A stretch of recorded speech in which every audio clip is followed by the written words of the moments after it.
आइए, खबरें लगातार जारी हैं। खबरों की शुरुआत करते हैं बड़ी खबर के साथ। ऑपरेशन सिंदूर के बाद पहली बार पीएम मोदी संबोधित करने जा रहे हैं आज रात 8 बजे। बड़ी खबर है ये। ऑपरेशन सिंदूर के बाद पीएम मोदी का ये संबोधन होगा। ऑपरेशन सिंदूर को लेकर पीएम मोदी जो हैं वो एक बड़ा बयान दे सकते हैं। तो आज क्या कहते हैं पीएम मोदी, ये सुनना होगा। 8 बजे देशवासियों को संबोधित करेंगे पीएम मोदी। काफी अहम हो जाता है ऑपरेशन सिंदूर को लेकर क्या बड़ी बातें वो कहते हैं। ऑपरेशन सिंदूर क्योंकि जारी रहेगा, आतंकियों का सफाया भी होना है। सीज फायर हुआ है लेकिन कुछ शर्तों के साथ हुआ है। आज रात 8 बजे पीएम मोदी देशवासियों को करेंगे संबोधित। तो ऑपरेशन सिंदूर के तहत इन आतंकियों का खात्मा हो रहा है, इसकी भी एक बड़ी जानकारी यहाँ पर दी जा रही है कि ऑपरेशन सिंदूर जारी रहेगा। तो जो बॉर्डर एरियाज है वहां पे लोगों को अभी भी अलर्ट रहने के लिए कहा गया है। आज अगर फिर से पाकिस्तान वायलेट करता है तो पाकिस्तान को छोड़ा नहीं जाएगा। कल भी कोशिश की गई पाकिस्तान की तरफ से वायलेशन की, तो सीज फायर वायलेशन पाकिस्तान की तरफ से बार बार हो रहा है। लेकिन कड़े शब्दों में आज सेना ने भी जताया है कि हम एक्टिव हैं, हम अलर्ट हैं। पाकिस्तान खुद ही जिम्मेदार है अपनी सिचुएशन को लेकर, और कड़ा जवाब पाकिस्तान को आगे भी मिलता रहेगा। तो ऑपरेशन सिंदूर के बाद पहली बार देशवासी को संबोधित करेंगे पीएम मोदी, और पाक से सीज फायर के बाद पीएम मोदी का यह संबोधन पाकिस्तान को एक कड़ा संदेश यहां से दिया जा सकता है। क्या महत्वपूर्ण बातें वो कहते हैं, देखना होगा। तो काफी अहम दिन आज का। डीजीएमओ स्तर पर बातचीत, और इसके बाद आप देखिए कि सेना की तरफ से जो प्रेस कॉन्फ्रेंस की गई उसमें भी बड़ी बातें की गई। उसमें साफ तौर से ये कहा गया कि पाकिस्तान को बख्शेंगे नहीं अगर आतंकवाद को उसने और पनाह दिया तो पाक से सीज फायर के बाद पीएम मोदी का संबोधन। आदित्य द्विवेदी हमारे संवाददाता इस वक्त अधिक जानकारी के साथ जुड़ चुके हैं। आदित्य, क्या जानकारी है कि प्रधानमंत्री नरेंद्र मोदी देशवासियों को संबोधित करेंगे, क्या बड़ा वो मैसेज देते हैं देशवासियों को, पाकिस्तान को क्या कड़ा संदेश देते हैं, ये देखना होगा। जी बिल्कुल। देखिए, पहलगाम आतंकी घटना के बाद राष्ट्र के नाम किसी तरह से कोई संबोधन प्रधानमंत्री का नहीं हुआ था। उसके बाद ऑपरेशन सिंदूर जिस ढंग से चलाया गया और चुन चुनकर आतंकी ठिकानों को निशाना बनाया गया और कई आतंकी उसमें मारे भी गए, इन सबको प्रधानमंत्री अपने उद्बोधन में शामिल भी कर सकते हैं। राष्ट्र को संबोधित करेंगे तो तय बात है कि वो राष्ट्र को एक मैसेज देने की कोशिश करेंगे कि हमारा भारत हमारी सेनाओं के द्वारा पूरी तरह सुरक्षित है। किसी भी तरह से कोई भी भारत की संप्रभुता और उसकी एकता अखंडता को कतई रत्ती भर भी नुकसान नहीं पहुंचा सकता है। इन्हीं सब बातों को लेकर के शायद आज प्रधानमंत्री नरेंद्र मोदी देश को संबोधित करेंगे, और पूरे देश को भी इंतजार है कि उनके जो लोकप्रिय नेता हैं, उनके जो प्रधानमंत्री हैं, वो देश को एक मैसेज दें, एक संदेश दें। ये एक उम्मीद भी पूरा देश लगाए बैठा था। तो आज प्रधानमंत्री 8 बजे अपना संबोधन देंगे। जी लेकिन आदित्य, एक कड़ा संदेश पहले ही पाकिस्तान को दे दिया गया है। सिंधु जल समझौता रद्द करके, इसके साथ साथ जवाबी कार्रवाई करके पाकिस्तान, यही मजबूरी थी कि पाकिस्तान सरेंडर करने को मजबूर हुआ। अब इसको देखते हुए पाकिस्तान भी डरा हुआ है, और खासतौर से एक बड़ा मैसेज इंटरनेशनल लेवल पे भी जाएगा जिस तरीके से भारत ने जवाबी कार्रवाई की है। जी हाँ, बिल्कुल। देखिए, पूरी दुनिया भारत की ताकत को जानती है, पाकिस्तान बखूबी जानता है। पाकिस्तान के प्रधानमंत्री शहनवाज शरीफ ने इस बात का अपने जब वो राष्ट्र को संबोधित कर रहे थे, उन्होंने इस बात को स्वीकारा है कि दुश्मन हमसे कई गुना अधिक ताकतवर है। इस बात को उन्होंने स्वीकारा है। तो तय बात है, इसमें तो कोई शक शुबह है ही नहीं। और 3-4 जो भी उसने युद्ध किए हैं, चाहे वो 47 का हो, चाहे 71 का हो, चाहे 65 का हो, उसमें मुंह की खाई है। कारगिल युद्ध में भी उसने मुंह की खाई हुई थी। तो वो बाखूबी जानता है कि भारत के सामने वो कहीं नहीं टिक सकता है। ये बात पाकिस्तान की जनता भी जानती है कि भारत के सामने पाकिस्तान की सेनाएं किसी काम की नहीं है। तो लेकिन फिर भी वो अपनी हरकत से बाज नहीं आता है, और आतंकियों के भेष में एक तरह से वो अपने तमाम रिटायर्ड कमांडर और कुछ कमांडरों को रिटायर करके ISI में ट्रेनिंग दे करके, आतंकी ट्रेनिंग दे करके भेजता रहा है। इसके तमाम प्रमाण इससे पूर्व में पूरे विश्व को दिखाए गए, विश्व के तमाम देशों को दिखाए गए हैं। तो उसके बाद ये तो बिल्कुल साफ हो चुका है है कि आतंकियों की पनाहगाह ये पाकिस्तानी है। अब जबकि आज हमारे प्रधानमंत्री बोलेंगे तो एक मैसेज देने का काम करेंगे।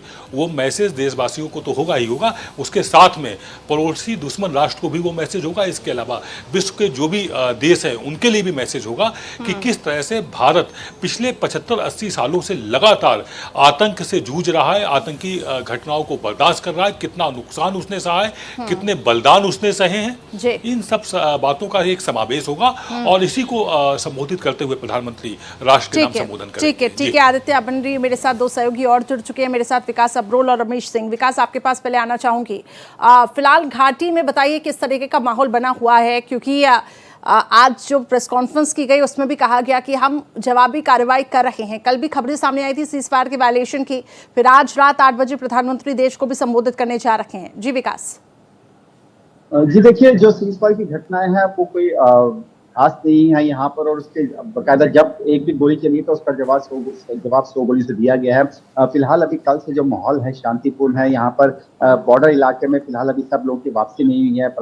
जो पलायन करके वहां से गए थे, जिनको वहां से सेफ हाउसेज में शिफ्ट किया गया था या जिनको कम्युनिटी हाउस में शिफ्ट किया गया था। सरकार ने भी अभी फिलहाल फैसला कर रही है, लेकिन फिलहाल भी फैसला नहीं है कि जो जम्मू रीजन के जो नॉन बॉर्डर एरियाज है वहाँ के जो स्कूल कॉलेज है वो कल से शायद खोले जाए। अभी इसका आधिकारिक पुष्टि का इंतजार है, लेकिन जो बॉर्डर एरिया है उनके अभी विचार विमर्श किया जा रहा है। उसके लिए भी इंतजार किया जाएगा। लेकिन फिलहाल यहाँ का जो माहौल है अभी वो बिल्कुल शांतिपूर्ण है और लोग अपनी जिस तरह की रोजमर्रा की जिंदगी है उस तरह से जी रहे हैं। लग रहा है कि अब जो चीजें हैं वो कहीं ना कहीं थोड़ी बेहतर हो रही हैं, लेकिन कहीं ना कहीं लोगों के दिल में मलाल ये भी है कि अगर 1-2 दिन और ये जंग चलती तो कहीं ना कहीं पाकिस्तान का जो नाम है वो मानचित्र से हट जाता और भारत जो है वो कहीं ना कहीं शायद वापिस एक बार पीओजे के ले पाता। जी ठीक है विकास, बने रहिए। रईस अहमद भी मेरे साथ जुड़े हुए हैं। रईस, पाकिस्तान को धूल चटा दी भारत ने, एक कड़ा संदेश भी दिया गया आज सेना की तरफ से। जो प्रेस कॉन्फ्रेंस हुई है, डीजीएमओ स्तर पर भी बातचीत होनी है, प्रधानमंत्री का भी संबोधन है,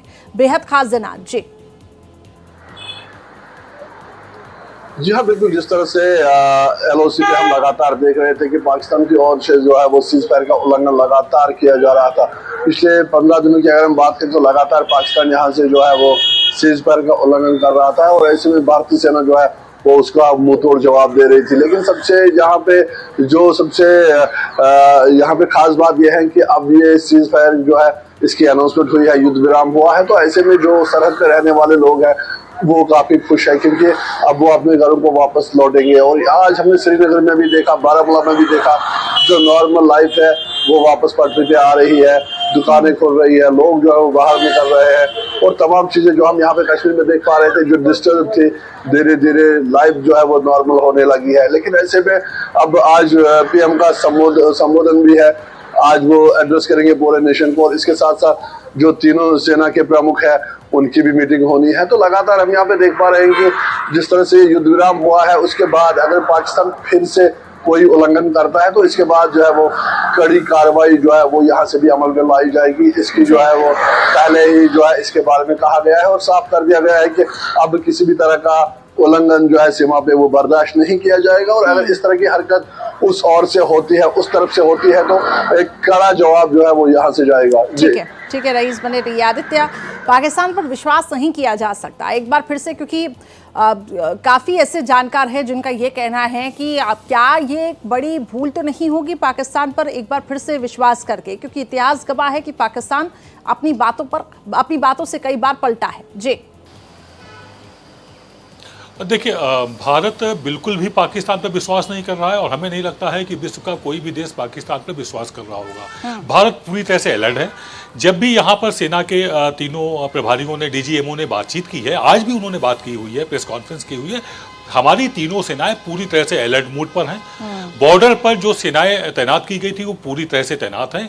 बस इतना हुआ है कि सीज फायर हो गया है और यदि इसका उल्लंघन पाकिस्तान की तरफ से किया गया तो 4 गुना ताकत से भारत जवाब दे रहा है, लगातार देता है, आगे भी देता रहेगा। तो पाकिस्तान पे भरोसे का तो सवाल ही नहीं उठता है, वो भरोसे लायक है ही नहीं। उसका जितना भी इतिहास भूगोल पिछला है उसमें कहीं रत्ती भर भी भरोसा नाम की शब्द है ही नहीं, उसकी डिक्शनरी में ही नहीं है। तो ऐसे में उस पर बिल्कुल भरोसा नहीं। लेकिन हाँ, तमाम लोग बीच में पड़े, तमाम देशों ने चाहा कि विश्व अब तीसरी युद्ध नहीं बर्दाश्त कर सकता है। 2 युद्ध ऑलरेडी चल ही रहे हैं विश्व में, और ऐसे में अगर साउथ एशिया में भी युद्ध के बादल गहराएंगे तो संकट पूरे विश्व के सामने आ सकता है। तो इसको देखते हुए पाकिस्तान ने गुहार लगाई, अमेरिका के पास गया, चाइना के पास गया, ईरान के जो विदेश मंत्री हैं उनको भारत इसने भिजवाया। तो सब ओवरऑल जब सभी जगह से इस तरह की बात आई कि चलो भाई बख्श दो इसको, तब कुछ दिन के लिए इसको बख्श दिया गया, और कतई कोई कोताही किसी भी तरह की इसने जरूरत की तो माकूल जवाब दिया जाएगा, और ऐसा जवाब दिया जाएगा जो जानता है पाकिस्तान को जवाब मिलेगा तो क्या कुछ मिलेगा। बिल्कुल रईस, यही चीजें हम जो डिस्कस कर रहे हैं कि पाकिस्तान पर विश्वास नहीं करना है। इस बार भारत पूरी तरीके से अलर्ट मोड पर भी है। जो सेना के जो जवान हैं उनका ये कहना कि तीनों तरीके से जो हमारी तीनों सेनाएं हैं वो एक्टिव रहेंगी। सीज फायर के बाद भी ये ऑपरेशन सिंदूर जो है वो जारी रहेगा इनकेस अगर पाकिस्तान की तरफ से कुछ होता है तो। जी हाँ, बिल्कुल। एयरफोर्स की तरफ से जो है वो ये साफ कर दिया गया है कि ऑपरेशन सिंदूर जो है वो अभी भी जारी है। और इसके साथ साथ शायद भारत ने जो है वो पूरा एक प्लान बनाया है कि जिस तरह से अभी अमेरिका इसके बीच में कूदा है और जिस तरह से अमेरिका मध्यस्थता कर रहा है, उनने बात करी है सीज फायर की, तो ऐसे में अब भारत भी ये चाह रहा है कि सारे देश जो पावरफुल देश है वो एक बार देख ले कि किस तरह की जो है ये चीजें सरहद पे चलती है, कैसे विश्वासघात होता है और कैसे बार बार जो है वो झूठ बोला जाता है। शायद यही वजह है कि इस बार जो है वो सीज फायर समझौता हुआ है, युद्ध विराम हुआ है, ताकि दुनिया को दिखा सके कि जिस तरह से जब भी युद्ध विराम होता है तो उसके बाद जो है क्या कुछ सरहद पे घटता है, किस तरह की कार्रवाई जो है वो पाकिस्तान की तरफ से अमल में लाई जाती है। तो शायद ये सब दिखाने के लिए जो है अभी पूरे वर्ल्ड फोरम पे जो है इस जंग पे नजर थी, दोनों देशों पे नजर। ठीक है रईस, मैं लौटूंगी आपके पास। विकास भी बने हुए हैं मेरे साथ लगातार। विकास, घाटी में जिंदगी अब पटरी पर वापस लौट रही है, लेकिन बहुत जरूरी हो जाता है लोगों को विश्वास दिलाना कि वहां पे अमन, चैन, शांति बरकरार रहेगी। सरकार ने हालांकि इससे पहले भी कोशिशें की, लेकिन ये कहा जा रहा था कि ये तो मैनेज्ड शांति है। आप देखिए किस तरीके से जो लोकल्स है वही इन टेररिस्ट का साथ देते हैं। जी देखिए, पहले तो मैं आपकी एक बात को करेक्ट करूंगा। आपने भी थोड़ी पहले कहा था कि पाकिस्तान ने कई बार अपनी बात से पलटा है। पाकिस्तान कई बार नहीं, पाकिस्तान हर बार अपनी बात से पलटा है। जब जब भारत के साथ समझौता हुआ है तब उसने भारत की पीठ पे छुरा भोंका है। और जिस तरह से अभी हालात बने हुए हैं, देखिए पलायन करके जो लोग बंकर्स में अपने शरण ले रखे हैं या जिनको सरकार ने शिफ्ट किया है, चाहे कॉम्प्टी हाउस है कहीं पर भी, वो लोग भी जानते हैं कि पाकिस्तान पे विश्वास करना बहुत मुश्किल है, चाहे जैसे मर्जी हालात हो। भारत ने इसमें कोई डाउट नहीं कि भारत ने कहीं ना कहीं पाकिस्तान की हालत बुरी की है, पाकिस्तान को नाको चने के बारे हैं, लेकिन फिर भी जो पाकिस्तान की मिलिट्री है, पाकिस्तान की जो आर्मी है, वो एक अलग ही लेवल पर काम करते हैं। उनका कोई ना दीन है, ना कोई धर्म है, ना ही उनका दिमाग है। उनको फर्क नहीं पड़ता कि कितना नुकसान पाकिस्तान को हो रहा है, पाकिस्तान की जनता कितनी पीस रही है, पाकिस्तान के हालात क्या है, लेकिन उनको सिर्फ एक अपनी ईगो सेटिस्फाई करने के लिए, अपने आप को दिखाने के लिए, चाहे पूरा पाकिस्तान क्यों ना युद्ध में झोंकना पड़ जाए, पूरे पाकिस्तान के लोग मर क्यों ना जाए, पाकिस्तान की आर्मी को फर्क नहीं पड़ता। इसलिए पाकिस्तान जो ऐसी हरकतें करता रहता है। लेकिन इतना जरूर है कि जो हालात बने हैं, अब जिस तरह से ये युद्ध विराम हुआ है, अब अगर पाकिस्तान ने एक छोटी सी भी हरकत की तो कहीं ना कहीं पाकिस्तान को खामियाजा बहुत बड़ा भुगतना पड़ेगा, क्योंकि ये हमारे प्रधानमंत्री कह चुके के बाद कि एक ही गोली के बदले गोला चलेगा। तो यानी कि पाकिस्तान को कहीं ना कहीं सब्र रखना होगा, क्योंकि भारत ने जितना सब्र करना था कर लिया, भारत जितना संयम रखता था रख लिया। कहा भी गया कि पाप का घड़ा भर चुका था। अब इस समय जब पाप का घड़ा भर चुका है, अब वो टूटने के कगार पे है, उसको जब तोड़ेगा तो भारत इस तरह से तोड़ेगा कि इसके टुकड़े जुड़ भी नहीं पाएंगे। बिल्कुल बिल्कुल, भारत ने ये कड़ा संदेश दिया है कि अगर वहां से गोली चली तो यहाँ से गोला चलेगा। महिमा भी लगातार मेरे साथ बनी हुई है। महिमा, आप लगातार नजर बनाई थी कि प्रधानमंत्री बैक टू बैक मीटिंग्स ले रहे थे, दिन रात प्रधानमंत्री भी जगे हुए थे, हालातों पर नजरें बनाए हुए थे। लेकिन ये जो लड़ाई है वो 2 मोर्चों पे है। पहले तो आप बाहरी लड़ाई लड़ रहे हुए आतंकियों के साथ, देश के अंदरूनी लड़ाई, क्योंकि देश में भी हम देख रहे हैं जिस तरीके से विपक्ष जो है पहले तो सहमत रहता है, लेकिन फिर इसके बाद सर्वदलीय बैठक की मांग करता है। एक बार फिर से ये राहुल गांधी ने ये कहा है कि सीज फायर के बाद चर्चा होनी चाहिए। तो इस वक्त प्रधानमंत्री के सामने ये भी है कि देशवासियों को ये आश्वस्त करना कि भारत जो है वो लड़ाई लड़ रहा है और ये लड़ाई आगे भी जारी रहेगी, ये भरोसा दिलाना भी और दूसरी तरफ विपक्ष के सवालों का जवाब देना भी। जी करिश्मा, देखिए ये लाजमी सी बात है, जब बात आती है विपक्ष की तो विपक्ष तो सवाल खड़े करता है। किसी भी नीति रणनीति पर विपक्ष का काम होता है सवाल खड़े करना, लेकिन जब बात देश की आती है तो इतना समझदार विपक्ष को भी बनना होता है कि किस तरीके से और कहां पर क्या सवाल खड़े होने चाहिए। क्यों सीज फायर हुआ, क्या कुछ सीज फायर हुआ, ये कई ऐसी ऑफिशियल चीज़ें होती है, स्टेटमेंट्स होती हैं जिनको बंद कमरे में रखा जाता है। क्या कुछ खास हुआ था, क्योंकि ऑपरेशन सिंदूर की जब बात हुई थी तो एक मीटिंग बुलाई गई थी, सभी की सहमति ली गई थी और ऑपरेशन सिंदूर के बारे में सबको ब्रीफ किया गया था। तो तमाम चीज़ें हमने देखी थी, लेकिन सबसे महत्वपूर्ण करिश्मा आज हो जाता है यहाँ पर कि क्या प्रधानमंत्री नरेंद्र मोदी बोलेंगे, क्योंकि पहली बार होगा जब ऑपरेशन सिंदूर के बाद प्रधानमंत्री नरेंद्र मोदी देशवासियों को संबोधित करेंगे। क्योंकि इससे पहले बिहार की मिट्टी से प्रधानमंत्री नरेंद्र मोदी ने गुहार लगाई थी कि किस तरीके से अब आतंकवादियों को बख्शा नहीं जाएगा। क्योंकि आप ऑपरेशन सिंदूर की बात कर रही हैं कि ऑपरेशन सिंदूर कंटिन्यू रहेगा या नहीं, तो अब ये बात कहनी गलत नहीं होगी करिश्मा की भारत का हमेशा से ही स्टैंड जो है वो बहुत क्लियर है आतंकवाद को लेकर। ये पहले भी भारत बोलता आया है कि अब आतंकवाद को नहीं सहेगा। डिप्लोमेटिक टाइज तो बिल्कुल खत्म पाकिस्तान के साथ कर चुके हैं, लेकिन अब एक और गलती करता अगर नजर आता है पाकिस्तान तो मुंह तोड़ जवाब जो है भारत इस बार देगा। वो सीधी तौर पर वॉर अगेंस्ट इंडिया डिक्लेयर कर दी जाएगी। तो ये एक साफ सीधा संदेश दे दिया गया है। आपने सुना होगा जिस तरीके से डिफेंस की प्रेस कॉन्फ्रेंसेस हुई, एक काफी बहुत सटीक स्टेटमेंट जो है डिफेंस की तरफ से आई थी कि हमारा काम है टारगेट तय करना, हमारा काम है टारगेट देखना, हमारा काम है आतंकवादियों को ठिकाने लगाना, ना कि डेड बॉडीज गिनना। तो आप देखिए कितना एक जो माइंडसेट है, कितना स्ट्रॉन्ग माइंडसेट है, कितना सटीक माइंडसेट है, क्लियर है कि अब आतंकवादियों को नहीं सहेगा भारत। बहुत इंटरनेशनल फोरम पे बातचीत करके देख ली, डिप्लोमेटिकली समझा के देख लिया, लेकिन अब जो पाप का घड़ा है, क्योंकि आज की प्रेस कॉन्फ्रेंस में भी कहा गया कि पहलगाम पर वो पाप का घड़ा भर चुका था। अब इसके बाद किसी भी तरीके की आतंकवादी गतिविधियां भारत नहीं सहेगा। ये मैसेज बिल्कुल क्लियर है। ऑपरेशन सिंदूर अभी लगातार जारी है, वो इस तरीके से जारी है कि किसी भी तरीके का अगर कोई भी टेरर एक्ट होगा तो मुंह तोड़ जवाब जो है वो पाकिस्तान को देता नजर आएगा। सीज फायर हुआ है, डिप्लोमेसी नहीं शुरू की है पाकिस्तान के साथ। पीओके का मुद्दा रहेगा कि पीओके अब समय आ चुका है, पीओके आप भारत को दे दीजिए और आतंकवादियों को भारत को सौंपिए। जिन मासूमों की जान गई है उसका जवाब तो पाकिस्तान को देना पड़ेगा। लेकिन क्या कुछ खास बातें आज प्रधानमंत्री 8 बजे कहेंगे, ये देखना होगा। क्या कुछ चीजें यहां पर आएंगी, क्योंकि पहली बार ऑपरेशन सिंदूर के बाद प्रधानमंत्री नरेंद्र मोदी यानी मुखिया देश का खुद संबोधित करेंगे कि क्या कुछ ऑपरेशन में रहा, किस तरीके से जस्टिस मिली और क्या गीदड़ भपकिया जो पाकिस्तान देता नजर आया। अब वक्त आ गया है उस पर पूर्ण विराम लगाने का। बिल्कुल बिल्कुल, आपने ठीक कहा। कई ऐसे स्टेटमेंट्स बीते दिनों आदित्य सामने भी आए थे जिसमें सेना की तरफ से भी कहा गया था कि हमारा टारगेट दुश्मनों पर वार करना है, लाशें गिनना नहीं। लेकिन ये जो लड़ाई है ये दरअसल टेररिस्ट के खिलाफ है।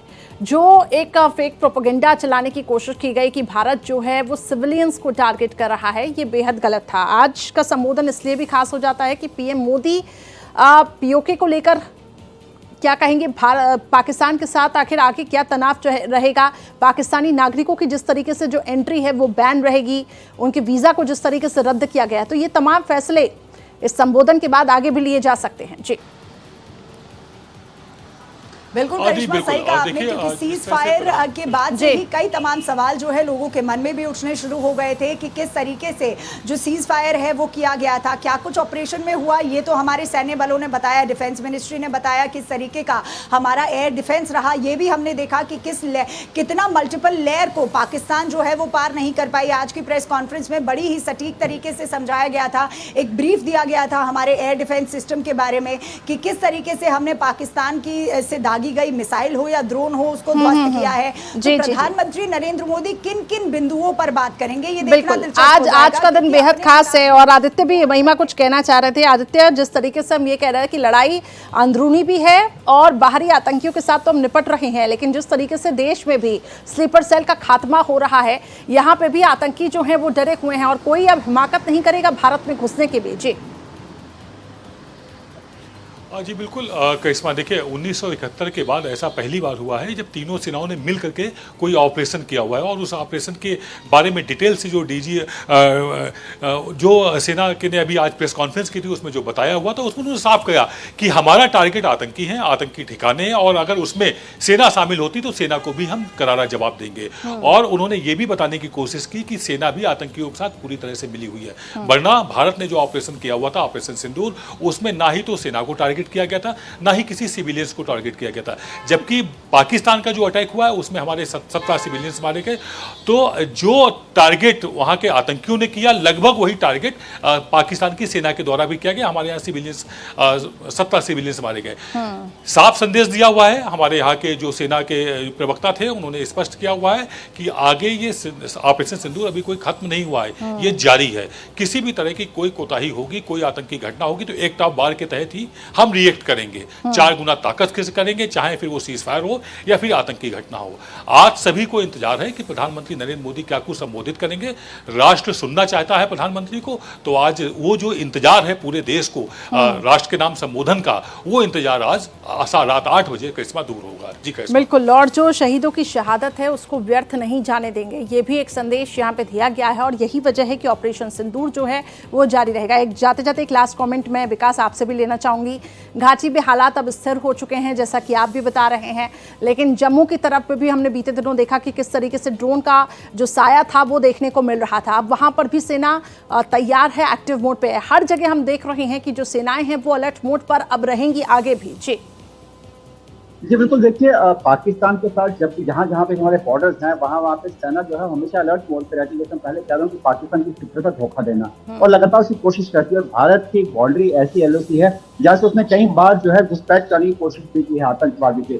ऐसे में भारतीय सेना और बीएसएफ जो है जो एलओसी आईजीपी यहाँ पे लगी है जम्मू कश्मीर के बॉर्डर के साथ, वो हमेशा सतर्क रहती है। हमारे यहाँ और विकास, जो टूरिस्ट प्लेसेस थी वहां पे जो रेस्ट्रिक्शंस लगाए गए थे वो अभी भी क्या जारी रहेगी? जी देखिए, जब तक माहौल जो है पूरी तरह से शांत नहीं हो जाता और पाकिस्तान के साथ जो मीटिंग के बाद क्या क्या चीजें निकल के आती हैं उसके बाद ही क्लैरिफिकेशन इस पे आएगी। क्योंकि देखिए, जब तक भारत को ये पक्का यकीन नहीं होता, हालांकि यकीन करना बहुत मुश्किल होगा पाकिस्तान पर, लेकिन फिर भी कहीं ना कहीं वो एक डीजीएमओ लेवल के स्तर पर जो बात होगी उसमें चीजें क्लैरिफाई नहीं होंगी, तब तक उन जगहों को अभी खोला नहीं जाएगा। देखिए, अभी चीजें आहिस्ता आहिस्ता सामान्य हो रही हैं। अब कल से कश्मीर से फ्लाइट्स भी चलेंगी जो हज के लिए जानी है। 14 मई से खबर आ रही है कि 14 मई से हज की फ्लाइट्स भी निकलेंगी। एयरपोर्ट खुल चुके हैं। अभी स्कूल्स के खुलने का बताया जा रहा है कि कश्मीर में ऐसा ऑर्डर निकल आया है कश्मीर संभाग का कि वहां पर स्कूल खुलने जा रहे हैं कुछ इलाकों में। जम्मू संभाग से भी ऐसा ऑर्डर नहीं आया है फिलहाल। तो आहिस्ता आहिस्ता जो प्रशासन है वो देख रहा है, परख रहा है, उसके बाद ही चीजों कर रहा है। लेकिन बात मैं वही कहूँगा, पाकिस्तान का भरोसा नहीं है,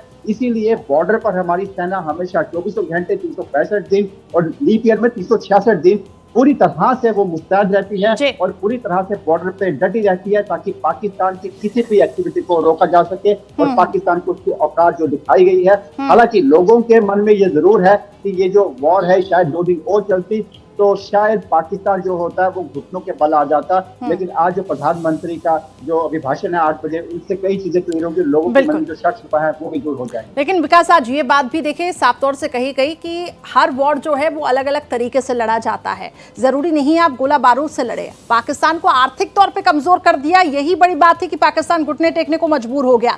आज देखिए पाकिस्तान के क्या हालात हैं कि अलग अलग देशों के पास गिड़गिड़ा रहा था सीज फायर के लिए, और फाइनली फिर भारत भी राजी हुआ, लेकिन कुछ शर्तों के साथ। बहुत बहुत शुक्रिया आप तीनों का मेरे साथ जुड़ने के लिए।